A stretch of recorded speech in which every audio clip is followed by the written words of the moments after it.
Ini hari Rabu 27 Juli 2022. Kita kembali lagi di lokasi Luk Gajah, yaitu pada kebun Bapak Bahrul Walidin yang dulu kita aplikasikan 2 bulan yang lalu. Sekarang hasilnya sudah real. Ini batang yang dulu tidak pernah berbuah, sekarang sudah keluar buahnya, tandanya besar-besar nih. Ini dia.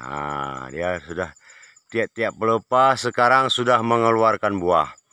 Nih contoh nyatanya nih. Nih. Nih nampak nih, tiap-tiap pelepah sudah ada tandan yang sudah hampir bisa dipanen. Ini mungkin baru lepas panen nih. Cik Barun baru lepas panen nih. Saya tengok pelepahnya baru saja nampak baru dipotong. Ini buahnya sudah keliling sekarang.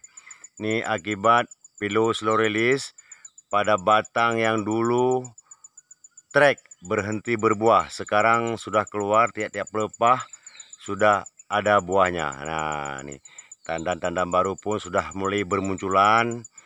Ini akibat pemakaian pupuk pilus slow release 2 bulan yang lalu. Sekarang buahnya sudah banyak.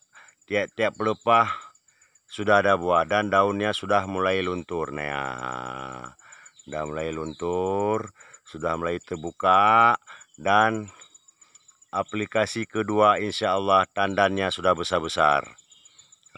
Ini para petani yang ada di Desa Luk Gajah dan Desa Blangre, semoga kedepannya semuanya akan mengaplikasikan pupuk pilus release, yaitu pupuk majemuk makro mikro yang diproduksi oleh PT BES. PT BES terbaik dan hasilnya nyata dan dahsyat sekali.